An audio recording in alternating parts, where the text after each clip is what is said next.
Radhe Radhe guys, Radhe Radhe. Welcome to my channel Santosh English classes. आज हम लोग 12th का चैप्टर पोएम पढ़ रहे हैं, odd to autumn.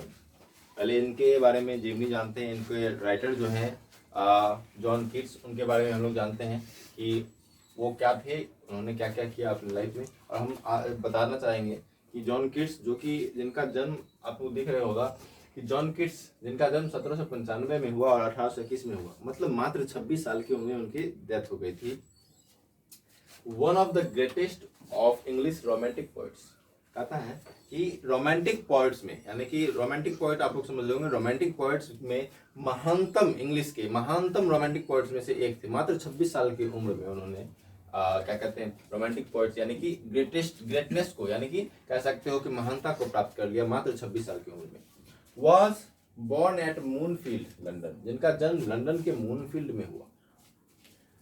He studied at Clarks school eight Enfield, ये लंदन में एक जगह है इनफील्ड, वहां के क्लार्क्स स्कूल में उन्होंने अपना स्कूलिंग यानी स्कूल की शिक्षा दीक्षा प्राप्त की। Deeply interested in cricket and boxing, उनको क्रिकेट और बॉक्सिंग में बहुत ही ज्यादा रुचि थी। He grew into a voracious reader specially of Greek mythology. कहता है वो एक वेरेशियस रीडर थे। वेरेशियस का मतलब होता है कि एक तरह से पेटू होता है। वेरेशियस का मतलब, अब पेटू क्या करता है, हमेशा खाना खोजता है। उसी प्रकार ये वेरेशियस रीडर थे, ये इसको हमेशा कुछ ना कुछ पढ़ने के लिए खोजता था। ये भूखा था पढ़ाई को लेकर, यानी किसी चीज को पढ़ने को लेकर ये हमेशा भूखा थे। खास करके स्पेशली, खास करके वो ग्रीक मैथोलॉजी, ग्रीक के जो लोक कथाएं होती है, या जो कह सकते हो ग्रीक का जो क्या कहते हैं वेद हो गया, ग्रीक में जो कुछ भी उसका रिलीजियस बुक होंगे उसको पढ़ने का उनको बहुत ही ज्यादा शौक था। He even started a translation of Virgil's Aeneid, यानी वर्जिल्स का पूछ सकता है एग्जाम में। वर्जिल का यानी एनीड किसकी रचना है, तो वर्जिल्स के, वर्जिल्स के एनीड ये उनकी रचना है, पोएम, उनको इन्होंने ट्रांसलेशन करना शुरू किया था, उनका हिंदी अनुवाद करना शुरू किया था। His ambition to become a poet was fired by his first acquaintance with Spenser's Faerie Queene. उनका जो एम्बिशन था एक पोएट के रूप में, यानी एक उनका जो लक्ष्य था पोएट बनना, was fired by his first acquaintance with Spenser Faerie Queene. जब उन्होंने स्पेंसर का फेरी क्वीन, बुक का नाम है, फेरी क्वीन पढ़ा, तो उससे जब उन्होंने परिचित हुए, तब उनके अंदर जो है क्या कहते हैं ये जुनून पैदा हुआ कि वो एक्चुअली उसको कोई पोएट बनने का शौक नहीं था, लेकिन वो जब उसका फेरी क्वीन पढ़ा, किसका, स्पेंसर का ये भी सवाल पूछ सकता है, फेरी क्वीन किसकी रचना है, तो स्पेंसर की। जब उनको पढ़ा तो उसके अंदर जुनून पैदा हो गया कि उनको भी जो है पोएट बनना है। हिज फर्स्ट पोएम, उनका पहला poem, lines in imitation of Spencer, उनका पहला पोएम इन्हीं के नाम पे बना, lines in imitation of Spencer, was published in 1814, मात्र 1800, देख लीजिए डेट आई ईस्वी, 1814 में, सॉरी 1814 ईस्वी में लाइन्स ऑफ इमिटेशन स्पेंसर जो है ये प्रकाशित हुआ। अब सोचिए 1814 और 1821, मात्र 7 साल के अपने उस पोएट की दुनिया में, पोएट्री की दुनिया में 7 साल मात्र दिया, उसमें उसने ग्रेटनेस को प्राप्त कर लिया मात्र 7 साल में। सोच लीजिए किस प्रकार के पोएट रहे होंगे। आगे कहते हैं, his first volume of poetry entitled poems was published in 1817। उनका जो पहला जो वॉल्यूम निकला, जो पहला क्या कहते कविताओं का समूह का जो प्रकाशित किया गया, वो 1817 ईस्वी में प्रकाशित किया गया। हिज पोएम, उनका जो पहला पोएम, उनका जो पोएम है Endymion was well appreciated by Wordsworth. ये देखिए इसका नाम, ये याद रखिएगा, वर्ड्सवर्थ के द्वारा उनको इंडीमायन, ये एक कविता है जो जॉन कीट्स के द्वारा लिखा गया था, उनको एप्रिसिएशन मिला वर्ड्सवर्थ के द्वारा। उस समय के महान, उस समय क्या ऑल ओवर कह सकते हो, अभी तक जो है उस समय के, अभी तक भी ये वर्ड्सवर्थ जो है वो बहुत महानतम, क्या कह सकते हो, महान जो है कवि में से एक है। तो इनके द्वारा जब कोई चर्चा करते हैं, जैसे मान लीजिए आप कोई एक एक्टर है या फिर कोई भी छोटा मोटा एक्टर है, आपका चर्चा यदि अमिताभ बच्चन करते हैं, आप तो एक तो फेमस बहुत जल्दी हो जाइएगा, साथ ही साथ आप यदि वो तारीफ कर रहा है, इसका मतलब आप में कुछ ना कुछ तो क्वालिटी होगा। वही बात वो है यहाँ पे है कि वर्ड्सवर्थ ने इनके इंडीमायन को का अप्रिशिएट कर दिया, यानी उनको क्या कहते हैं प्रशंसा कर दिया उसके उन पोएम को, जिस कारण से इनको बहुत जल्दी प्रख्याति मिल गई। इट वॉज पब्लिश्ड इन 1818, जो इंडीमायन था वो 1818 में प्रकाशित किया गया था। हिज ओड्स, उनके द्वारा जो और भी पोएम लिखे गए, on idolence, on a Grecian urn, to Psyche, to a nightingale, on melancholy and ode to autumn। और ये ode to autumn उनका लास्ट पोएम है, इसके बाद उन्होंने कोई पोएम नहीं लिखा, उनके बाद उनकी मौत हो गई थी। Made him a great romantic poet of English literature. ये सब जो पोएम उन्होंने लिखा, जो उन्हें इंग्लिश लिटरेचर का, इंग्लिश साहित्य का, उन्हें एक महान रोमांटिक पोएट के रूप में गिना जाने लगा, उन्हें महान रोमांटिक पोएट बना दिया। सो डीड, इसी प्रकार लामिया एंड हाइपेरियन, लामिया और हाइपेरियन उनका पोएम है, जो जिस तरह से इनके इस और सब पोएम जो है प्रख्याति को प्राप्ति है, उनका अप्रिसिएशन हुआ, लोगों में फेमस हो गया, उसी प्रकार लामिया और हाइपेरियन भी हुआ। He died of tuberculosis in 1821 at the age of 26। 26 साल की उम्र में 1821 में उनकी मृत्यु टीबी से हो गई। टीबी समझते हो ना आप लोग, जानते हो टीबी वाला बीमारी, जो अधिक टीबी देखता है बीमारी होता है, ऐसा नहीं है। टीबी बीमारी वो जो खांसी उसी होता है, जो बहुत लंबा चलता है, तो उस सब एक तरह का बीमारी है जो बहुत ही खतरनाक होता है। उस समय में इसका इलाज नहीं था, अभी भी लगभग जो बहुत हो जाए तो उसका लाइलाज ही एक तरह से कहा जाता है, लेकिन उसको बचाया जा सकता है, अब के टाइम में बचाया जा सकता है, उस समय में ऐसा नहीं था।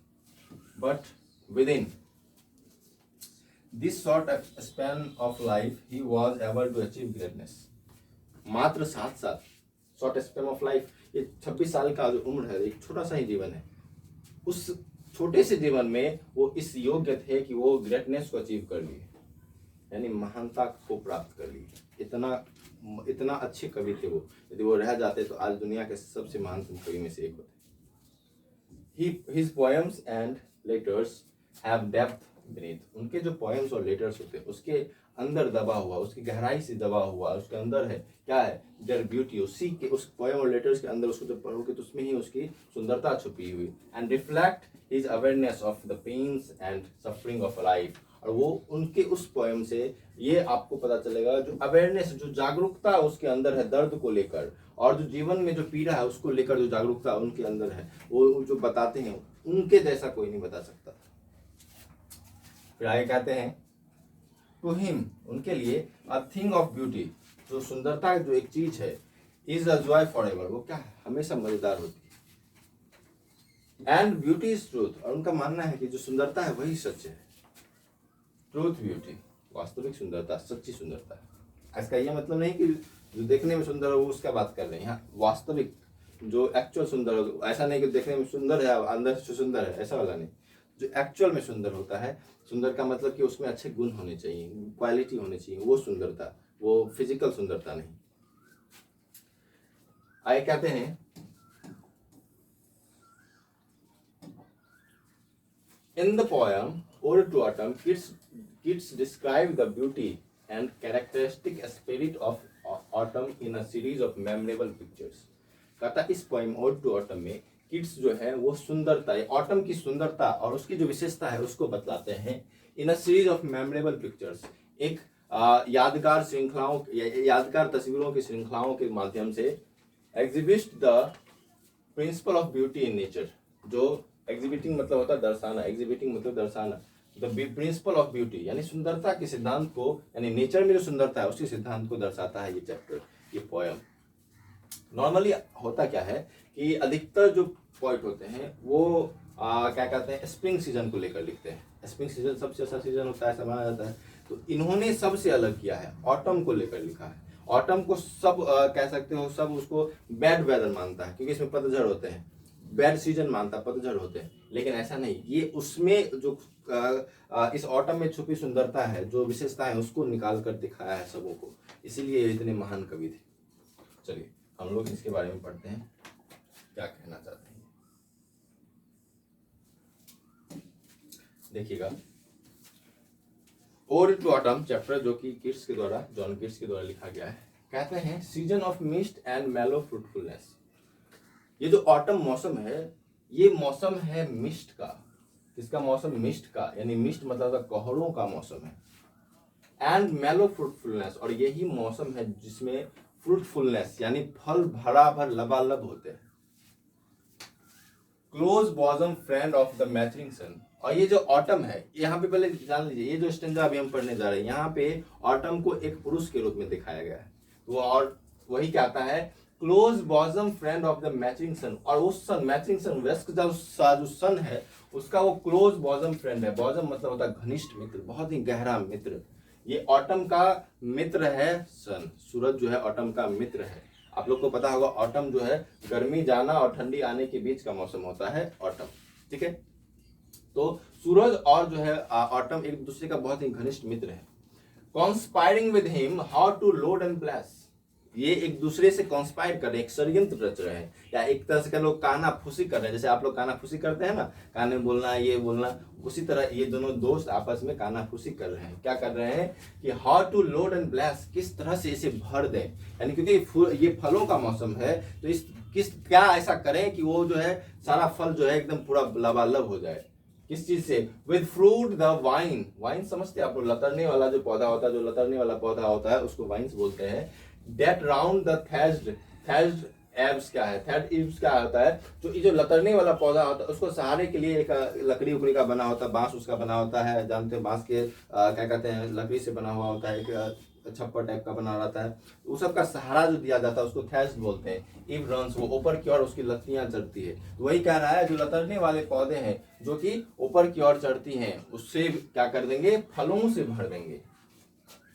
To bend with the apples the mossed cottage tree, और जो कुटिया है, कुटियों के बाहर जो झोपड़ियां हैं जिसके बाहर एप्पल के ट्री लगे हुए हैं, उसे क्या करना है? उसे बैंड कर देना विद एप्पल्स, यानी उसमें इतना एप्पल्स डाल देना है, इतना एप्पल्स यानी इतना उसमें सेब आ जाए कि वो उसके वजन से, उसके मोस्ट कॉटेज जो ट्री है उसके उस एप्पल की वजन से क्या हो जाए? वो बैंड हो जाए, वो जो ट्री है वो बैंड हो जाए, झुकने लगे, इतना उसमें एप्पल आ जाए कि वो झुकने लगे। देखते हो ना, कभी कभी छोटा छोटा पेड़ होता है, इसमें आम उम लटकता है, आम यदि ज्यादा हो जाता है तो झुकने लगता है पेड़, फल हो ज्यादा बड़ा बड़ा हो जाता है तो झुकने लगता है। उसी तरह वो क्या कहते हैं, सन जो है ऑटम से क्या कर रहा है, जो कि दोनों मित्र है वो षड्यंत्र रच रहा है, क्या ऐसा करें कि जो एप्पल का ट्री है उसमें इतना एप्पल दे दे कि वो झुकने लगे।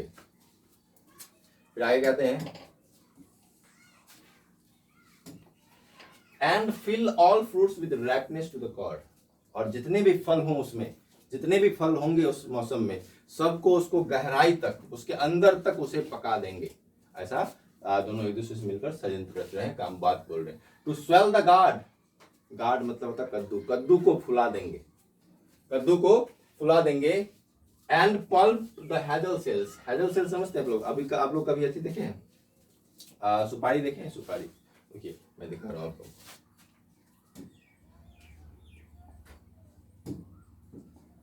आप लोगों को यहाँ इसमें जो जो बातें आएंगी सबको मैं दिखाता हूँ आप लोगों को।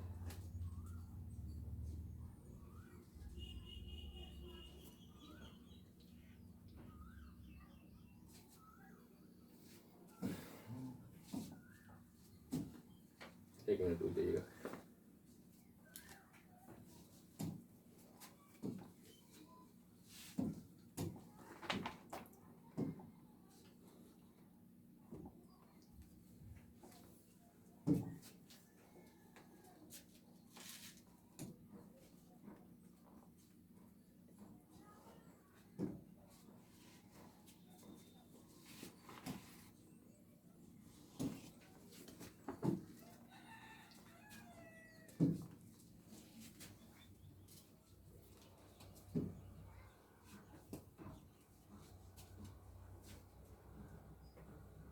देखिए, ये है हेजलनट, हेजलनट है जिसको कह रहा, where are you going? Hello, कहाँ गए? आ गए, अपने मन से भाग खाया जाता है। ये जो हेजलनट है इसका जो सेल है, इसका जो सेल मतलब समझ रहे हैं आप लोग, ऊपर का खोल जो है, इसको क्या करना है? प्लम्प कर देना है, इसे क्या करना है? इसे फुला देना है, इसे फुला देना है, उसे फुला देना है with kernel, with sweet kernel, यानी उसके अंदर तक, कर्नल मतलब तो अंदरूनी भाग, उसे अंदरूनी भाग तक उसे फुला देना है। फिर आगे क्या आता है? टू सेट बर्डिंग, यानी इस क्या कहते हैं, हेजलनट्स को उसको अंदर तक फुला देना है, ऐसा कुछ करना है ताकि वो सुपारी जो अंदर से रहता है, जो नट्स हैं जो अंदर से भी वो फूल जाए, मीठापन आ जाए उसमें। To set budding more and still more, कलियां, बडिंग मतलब कलियां, कलियां खिलाएंगे, इतना खिलाएंगे जरूरत से ज्यादा, मतलब बहुत ज्यादा कलियां, धीरे धीरे धीरे धीरे बहुत कलियां खिलेंगी। Letter flowers for the bees. अब वो बाद में क्या होंगी, किसके लिए? वो जो कलियां खिलेंगी वो क्या बनेंगी? फूल बनेंगे। आप लोग जानते हो कलियां पे वो जो क्या कहते हैं, जो बाद में फूल बनता है, फूल जब बनता है तो उसको किसके लिए होता है? बीज के लिए, मधुमक्खियों के, उसमें पॉलिनेशन होता है। जब क्या कहते हैं, मधुमक्खी उसमें बैठती है, दूसरा फिर दूसरे फ्लावर बैठती है, उसमें पॉलिनेशन की प्रक्रिया होती है, जो वही फूल जो है फ्रूट्स में चेंज होता है। तो कहता है letters flowers for the bees, बाद में वो फ्लावर्स किसके लिए होंगे? बीज के लिए होंगे। Until they think warm days will never see, जब तक वो ये ना सोच ले, यानी इतना फ्लावर आ जाएगा, इतना फ्लावर आ जाएगा, जब तक कि वो ये ना सोचे कि वार्म डेज कभी खत्म ही नहीं होगा। उनको ये सोचने पे मजबूर कर देंगे कि वार्म डे खत्म ही नहीं हुआ। For summer has overbrimmed their clammy cells, कि वो जो समर है, वो जो गर्मी का मौसम है, उसके उस सेल को, वो जो छत्ता बना हुआ उसमें छोटे छोटे छिद्र जो होते हैं उसको सेल बोलते हैं। तो उस जो सेल है उसको लबालब भर देना है। लबालब यानी कि वो शहद से पूरा लबालब भर जाए, जब तक में वो खत्म हो तब तक में फिर से वो मौसम आ जाए। मतलब उसको इस बात का एहसास ही ना हो कि गर्मी चला गया, कि समर का मौसम खत्म हो गया। इतना इतना उसको क्या करना, फ्लावर को खिला देना है। फिर कहते हैं, अब यहां देखिएगा, ये हैथ नहीं है, ये है हैव, ये है दी नहीं। देखिए काटना गलत होगा, क्यों गलत होगा? क्योंकि हम बता रहे हैज जो है पुराना पुराना इंग्लिश में हैथ ही लिखा जाता था, दी को यू लिखा जाता था, यानी यू को दी लिखा जाता था, ऑफ को ऑफेन, OFTEN, और एमिड को एमिड्स बोलते हैं, दाय को होता है योर। अब कहता है, अब यहाँ तुलना हो रहा है, ध्यान से देखना, यहाँ पे हो रहा है, यहाँ लड़की बना दिया गया है, यानी ऑटम को जो है लेडी बनाया गया है, लेडी सब बात हो रही। कहता है अब यहाँ बात होगी कि ऑटम को इस एक ऐसा मौसम में इसको कहीं भी देखा जा सकता है। वही कह रहा है, who have not seen you often एमिड your store, कौन होगा जो तुम्हें तुम्हारे स्टोर पे, गोदाम पे तुम्हें आसानी से देख लेगा। आसानी से ऑटम को गोदाम पे देखा जा सकता है। गोदाम समझते हैं, जहां पे हम लोग अनाज को जमा करके रखते हैं, वहां पे आसानी से देखा जा सकता है। Sometimes whoever seeks abroad may find, कभी कभार जो तुम्हें खोजना चाहेगा, एब्रॉड का मतलब वैसे होता है विदेश, लेकिन एब्रॉड का मतलब होगा इन डिफरेंट डायरेक्शन, कि अलग अलग दिशाओं में, अलग अलग दिशाओं में भी तुम्हें आसानी से देखा जा सकता है, खोजा जा सकता है। ऑटम के बारे में बातें हो रही है। फिर कहता है दी का मतलब है यू, क्या है? You sitting careless on a granary floor. जो ग्रेनरी फ्लोर है, ग्रेनरी फ्लोर समझते हैं आप लोग? ग्रेनरी फ्लोर का मतलब हो गया जो अनाज बिछा हुआ जो रहता है, फ्लोर फर्श अनाज बिछा हुआ, उस पे देखते हो औरत सब बैठ के साफ सुफ कर रही होती है, तो उस पे भी तुम्हें उससे बैठ कर, उसे भी उस वहां पे बैठे हुए भी तुम्हें आसानी से देखा जा सकता है। फिर कहता है your hair soft lifted by winnowing wind. Winnowing wind समझते हैं आप लोग? कभी अभी गाँव में जाते होंगे तो देखते होंगे कि सूप उप लेकर क्या कहते हैं, अनाज को ऐसे गिराया जाता है ताकि उसका जो गंदगी है वो दूर हटे और अनाज जगह पे गिरे, उसको विनोइंग बोलते हैं। तो विनोइंग विंड, उस विंड से, उस हवा से तो आपका यानी कि तुम्हारा हेयर, तुम्हारे बाल को उड़ाया जाएगा, उठाया जाएगा। और on half ribbed furrow sound asleep, और कहता है half ribbed furrow. Half ribbed furrow का मतलब होता है एक ऐसा क्या कहते हैं खेत जहां पे आधा कटा हुआ है, यानी पूरा फसल को नहीं काटा गया, आधा काटा हुआ, वो जो कतार है वो उसको आधा काटा हुआ है, वहां पे तुम्हें सोया हुआ, साउंड asleep, उसे वहां पे तुम्हें गहरी नींद में सोया हुआ देखा जा सकता है। अब सोया क्यों, वो भी देखिए। Drowsed with the fumes of poppies, किसके कारण? कि पॉपीज एक फ्लावर है, पॉपीज का एक फ्लावर है, पॉपीज एक फ्लावर है। देखिएगा ये क्या हुआ,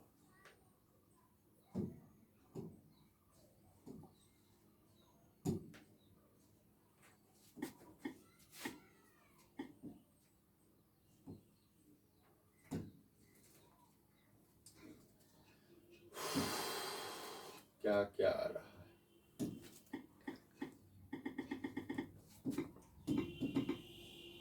देखिए पॉपीज एक्चुअल होता है अफीम के अथी को बोलते हैं फूल को पॉपीज, ये है।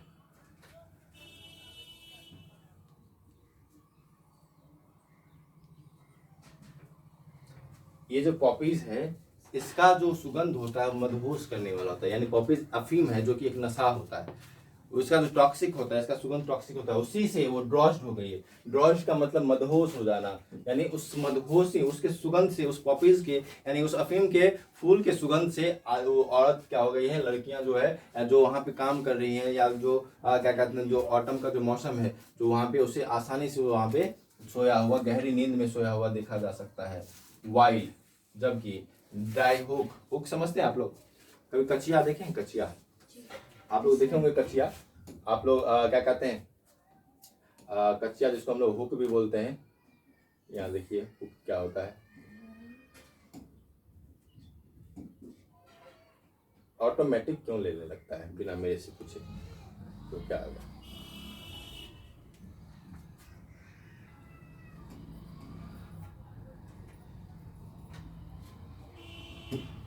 Bye bye. चलिए समझिए, आप लोग कचिया देखे होंगे, जो इस तरह से मुड़ा रहता है, इस तरह से मुड़ा रहता है, एक ऐसा होता है, इस तरह से मुड़ा रहता है, वो कचिया होता है। तो वही कहता है, क्या कह रहा है, दाई